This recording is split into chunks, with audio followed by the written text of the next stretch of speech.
حضور غوث پاک، محبوب سبحانی، قندیل نورانی، شہباز لامکانی، شیخ سید عبد القادر جیلانی۔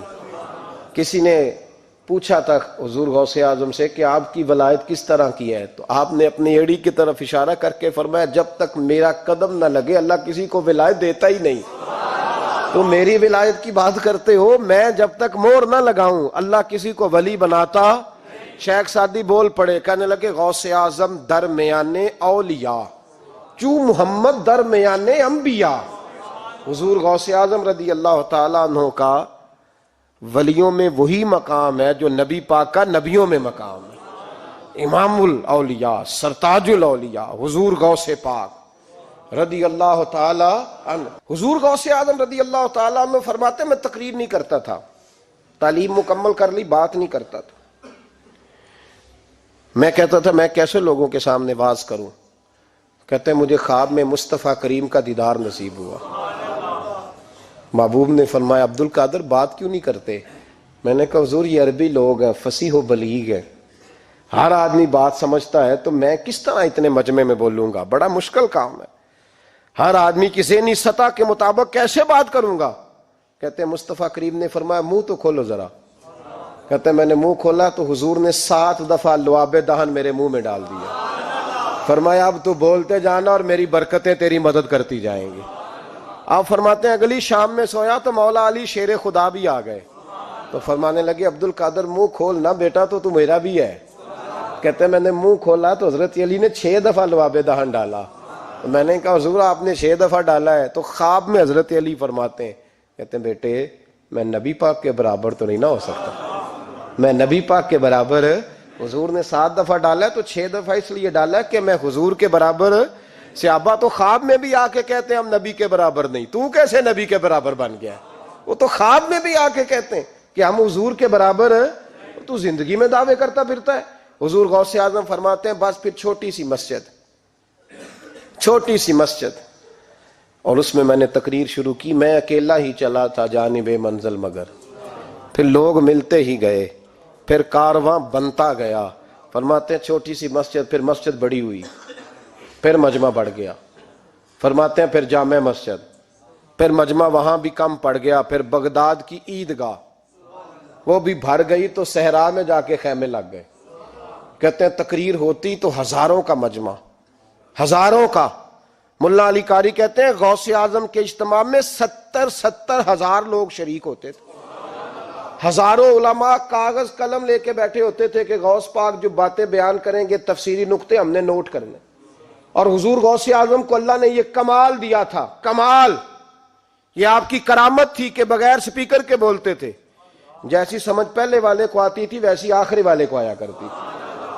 آج نا کرامت کی بات آتی ہے تو بندے چھپنے لگ جاتے ہیں، کہتے ہیں نہیں یہ نہیں ہو سکتا، بڑا مدافعانہ سا عمل، بڑا شرمندہ سا لب بولا جا جی وہ غوث پاک۔ ایک دن ایک صاحب کرامت بیان کر رہے تھے تو بڑے جھجک کے حضور غوث اعظم، میں نے کہا تو بیٹھ مجھے بیان کرنے دے، تو ڈر رہا ہے کرامت سے ڈر رہا ہے، مجھے بیان کرنے دے، میں بیان کرتا ہوں، مجھے بیان کرنے دے۔ ملا علی قاری علیہ رحمہ نے لکھا ہے، دیگر بہت سارے لوگوں نے لکھا ہے، غوث اعظم خطبہ دے رہے تھے، تقریر کر رہے تھے، اچانک ہاتھ آگے بڑھایا تو یہاں تک ہاتھ بھیگ گیا غوث اعظم کا۔ ہاں کھول کے دیکھے، کھول کے بات کر رہا ہوں، ہاتھ یہاں تک بھیگ گیا۔ مرید کہتے ہیں ہم نے پوچھا حضور پانی بھی کوئی نہیں، ہاتھ بھیگ گیا۔ میں چپ کر کے سبق پڑھو، شاگردوں کو پڑھا رہے چپ کر کے سبق پڑھو۔ تھوڑی دیر گزری، چند گھنٹے تو ایک قافلہ آ گیا، سارے لوگ پانی میں بھیگے ہوئے ہیں، حضور غوث اعظم کے سامنے کھڑے ہوئے، کہا حضور آپ نے بڑی کرم نوازی فرمائی، بڑی کرم نوازی۔ وہ شاگرد کہنے لگے ہوا کیا؟ تو وہ لوگ کہنے لگے کشتی میں بیٹھے تھے تو کشتی ڈوبنے لگی، ہم نے کہا یا شیخ عبد القادر جیلانی، خدا کے فضل سے ہم پر ہے سایہ غوث اعظم کا، ہمیں دونوں جہاں میں ہے سہارا غوث اعظم کا۔ کہتے ہیں حضور غوث اعظم نے وہاں بیٹھے ہاتھ لگایا اور ڈوبتی کشتی کو باہر نکال لیا، اور ڈرنے لگے، کہنے لگے جناب یہ کرامت لوگ نہیں مانیں گے۔ تو میں کہا جنہیں نہیں مننا نہ مننے۔ ایک عیسائی مسلمان دونوں جھگڑا کر رہے ہیں، غوث اعظم گزر رہے ہیں، جھگڑا ہو رہا ہے۔ عیسائی مسلمان سے کہتا ہے ہمارے نبی عیسیٰ علیہ السلام نے مردے زندہ کیے، تمہارے نبی نے بھی کو کیا تو بتاؤ۔ مسلمان پڑھا ہوا نہیں تھا، حالانکہ نبی پاک نے بڑے مردے زندہ کیے، پڑھا نہیں تھا، بتا نہ سکا۔ غوث اعظم کے کان میں آواز گئی تو جا کے عیسائی کا بازو پکڑ کے جھنجھوڑا، فرمانے لگے کیا کہا تم نے؟ میرے مصطفیٰ نے مردہ زندے کیا تو بتاؤں؟ فرمایا تو نبی پاک کی چھوڑ، میں غلاموں کا غلام ہوں، میں غلاموں کا غلام ہوں، مجھے بتا کون سا مردہ زندہ کرنا ہے۔ تو چھوڑ حضور کی بات نہ کر، میں غلاموں کا غلام ہوں، مجھے بتا کون سا مردہ زندہ کرنا ہے۔ پرانی قبر پہ لے گیا، کہنے لگا جی اگر نہ ہوا تو؟ غوث اعظم فرمانے لگے جو تو کہے گا وہ میں کروں گا۔ تو کہنے لگے اگر ہو گیا تو؟ اگر تو غوث اعظم کہنے لگے نہ میرے خانقاہ پہ جھاڑو دینا، نہ میرے برتن مانجنا، نہ میرے گھر کا سودا لانا، اگر زندہ ہو گیا تو بس میرے نبی کا کلمہ پڑھ جانا، بس میرے رسول کا کلمہ پڑھ جانا۔ اللہ اکبر۔ اس نے جو سب سے پرانی قبر تھی نا، وہ کہتا ہے یہ ہمارے دادا نے بھی نہیں دیکھا تھا بندہ کون ہے، اس قبر پہ کھڑا ہو کہنے لگا اس کو زندہ کریں۔ تو غوث اعظم رضی اللہ تعالیٰ عنہ قبر کے سرانے کھڑے ہوئے تو دعا کرنے لگے، کہنے لگے مولا اپنے لیے نہیں، تیرے رسول کے لیے۔ پھر فرمایا قم باذن اللہ، اٹھ اللہ کے حکم کے ساتھ۔ ایک عورت کلمہ پڑھتی ہوئی کھڑی ہو گئی، کھڑی ہو گئی، اور کھڑی ہو کے اس نے پہلا جملہ کہا تو کمال کر دی، کہنے لگی میرے نصیب دیکھو، میں بنی اسرائیل کی تھی، عبد القادر تیرے صدقے جاؤں، تو نے مجھے کھڑا کیا ہے تو اللہ نے مجھے مصطفیٰ کا کلمہ پڑھنے کی توفیق دے دی، تیرے قربان جاؤں عبد القادر، تیری کیا بات ہے۔ اب وہ بندہ دوڑ دوڑ کے غوث اعظم کے قدموں میں آیا، فرمانے لگے نا کلمہ میرے مصطفیٰ کا پڑھنا ہے، حضور کا غلام بننا ہے۔ او بھائیو، حضرت شیخ عبد القادر جیلانی، حضور غوث اعظم رضی اللہ تعالیٰ عنہ، معمولی بات نہ سمجھنا، حضور غوث اعظم رضی اللہ تعالیٰ عنہ فرماتے ہیں میں قدم نہ لگاؤں تو اللہ ولایت ہی نہ دے، میں قدم نہ لگاؤں تو اللہ ولایت نہ دے۔ ایک آدمی سے حضور غوث پاک ناراض ہو گئے، ایک شخص سے نکل جا میرے آستانے سے۔ دعا منگیا کرو سنگیو، کتے مرشد نہ رس جاوے، جنہاں دے پیر رس جاندے، وہ جیوندے بھی وہ مرے ہی رہن، چل دوڑ جا نکل جا۔ وہ کہتا ہے میں 300 ولی کے پاس گیا ہوں، 300، ہر ایک سے کہا میرے لیے دعا کرو، تو وہ کہنے لگے جسے عبد القادر دھتکار دے اس کو کوئی سینے سے لگا سکتا؟ چل واپس چلا جا۔ آ کے قدموں میں بیٹھ گیا، کہنے لگا سونیا معاف کر دے۔ فرمانے لگے تو نے دیر کر دیا، میں تو کب سے معاف کیے بیٹھا ہوں، تو نے دیر کی آنے میں تو رسول اللہ کا غلام ہوں، اور حضور نے معاف کرنا سکھایا ہے۔ حضور غوث پاک واز کرتے، نصیحت کرتے، اور چونکہ نہ شہرت کے لیے، نہ مال کے لیے، نہ نوٹوں کے لیے، اس لیے غوث اعظم جب تقریر کرتے نا، ایک دن بغداد میں بارش شروع ہو گئی، خطاب ہو رہا تھا، لوگ بکھرنے لگے تو 2 جملے غوث پاک کے، کہنے لگے یا اللہ تو دلوں کے بھید جانتا ہے، اگر بندے میں نے اپنی ذات کے لیے اکٹھے کیے ہیں تو تیز بارش برسا، دوڑا دے سارے، اگر تیرے لیے اکٹھے کیے ہیں تو پھر بھی تیری مرضی، رکھنے ہیں تو رکھ، بھیجنے ہیں تو۔ حضرت یحییٰ کہتے ہیں سارے بغداد میں بارش ہوتی تھی، پر جہاں غوث اعظم کی محفل ہوتی تھی وہاں کوئی نہیں ہوتی تھی، وہاں کوئی نہیں ہوتی تھی۔ غوث اعظم تقریر کرتے، کبھی کبھی وجد آتا تھا۔ وجد کس کو کہتے ہیں؟ وجد کبھی کبھی آپ کہتے نہیں کہ میرے رونگٹے کھڑے ہو گئے، لوں کنڈے کھڑے ہو گئے، پھر کبھی کبھی کہتے ہو یار پتہ نہیں کیا ہوا، آج تو آنسو رکتے نہیں تھے، اسی کو وجد کہتے ہیں۔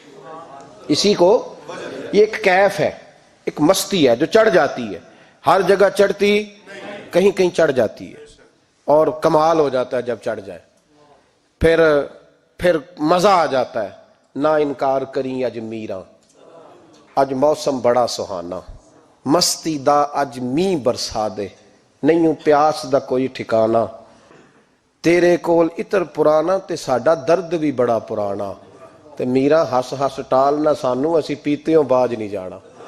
کبھی کبھی ایک ماحول ہوتا ہے نا، کبھی کبھی حضور غوث اعظم وجد میں آتے تھے، کبھی کبھی اللہ کی دریائے رحمت کو بھی کبھی کبھی جوش آتا ہے، اور میرے حبیب فرماتے ہیں وہ پہلے آسمان پر نزول جلال کرتا ہے جو اس کی شان کے لائق، اور فرماتا ہے بندو مانگ لو جو مانگو گے میں دے دوں گا۔ میرے محبوب کے دریائے رحمت کو بھی جوش آتا تھا، حضور فرماتے تھے آج پوچھو جس نے جو پوچھنا ہے پوچھو، حضور فرمایا کرتے تھے۔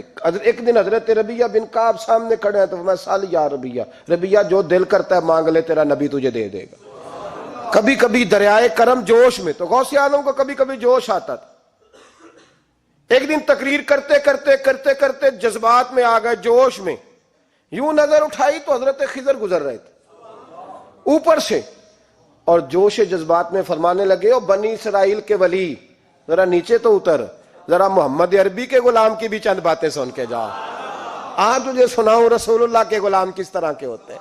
حال میں وجد میں کیف میں تھوڑی دیر گزری تو تڑپنے لگے، مجمع پہ سکوت طاری، لوگ سمجھ نہیں رہے ہو کیا رہا۔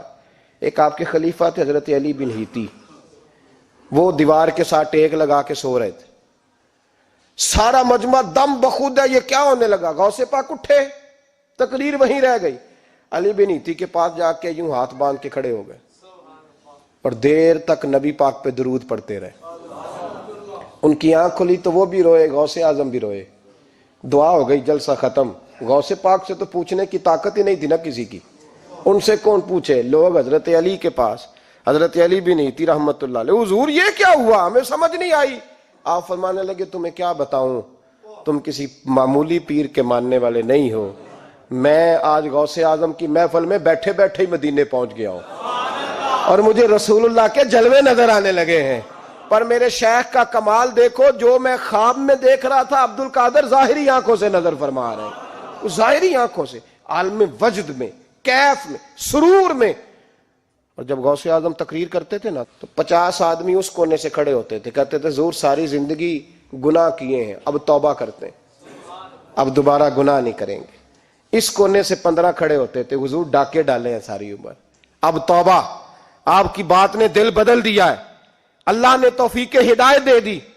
ادھر سے 10 کھڑے ہوتے، حضور سود کا دھندا، چوری کا دھندا، آج کے بعد توبہ۔